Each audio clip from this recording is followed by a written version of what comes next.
Good morning friends. ज्यांनी अजून subscribe केलं नसेल पटकन सबस्क्राईब करा, लाईक करा, शेअर करा. आज गणपती बसत आहेत आणि मी सकाळी सकाळी मंदिरात आली.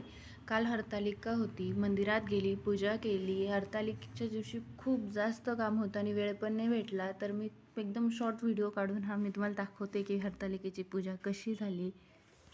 उपास होता, उपासामुळे खूप त्रास झाला. सध्या उपास करायची सवय नाही उरलेली तेवढी. तर हा आमचे गणपती बाप्पा आहे. गणपती बाप्पा बसवल्यानंतर मस्त प्रसाद वगैरे, मोदक वगैरे घेतला.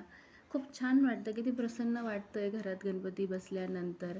आमच्या कॉलनीत महाप्रसादाचा कार्यक्रम होता. मला सध्या खूप लाज वाटत होती व्हिडिओ काढायला, पण तरी मी दाखवलं की काय काय होतं.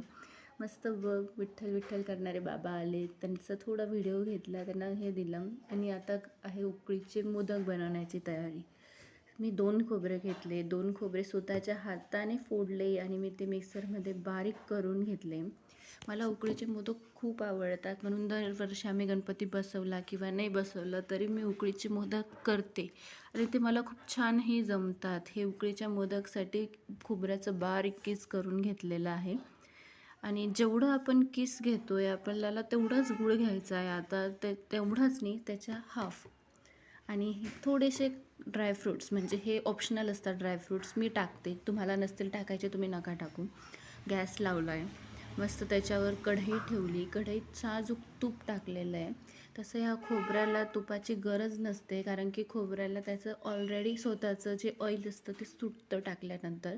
पण एक फ्लेवर म्हणून मी तूप टाकले आणि त्याच्यात मी पहिले काजू बदाम फ्राय करून घेतलेले. ते क्रिस्पी खूप छान लागतात.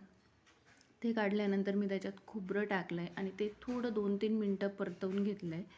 त्याच्यानंतर मी त्याच्यात टाकलं आहे गूळ आणि गूळ एकदम छान विरघळेस तोपर्यंत मी त्याला खालीवर करून घेतलं आहे. त्याच्यात मी नंतर ड्रायफ्रूट्स टाकते.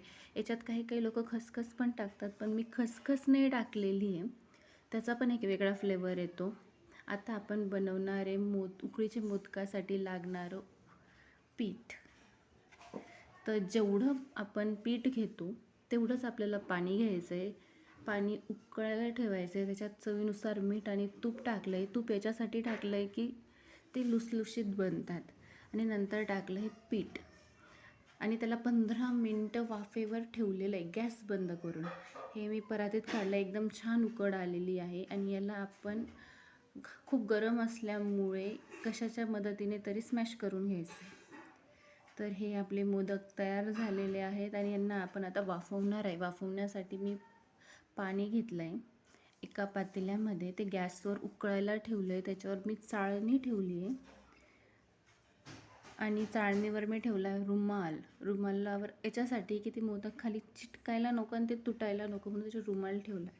आणि त्याच्यावर मी मस्त केसर टाकलेलं आहे आणि वरतून झाकून दिलं. हे 15 मिनटासाठी मी वाफवले आणि 15 मिनटानंतर आपले मोदक कसले छान दिसत आहेत. याचं मी देवाला नैवेद्य ठेवलं, याला पूजा केली, दिवा लावला आणि मस्त पाणी उमळून नैवेद्य दिलं. तर हा आपला आजचा डेली व्लॉग आता संपलेला आहे. लाईक करा, सबस्क्राईब करा आणि कमेंट नक्की करा की तुमच्या घरी गणपती बसले आहेत की नाही, आणि जर बसले आहेत तर तुम्ही उकळीचे मोदक ट्राय केले की नाही. थँक्यू. बाय.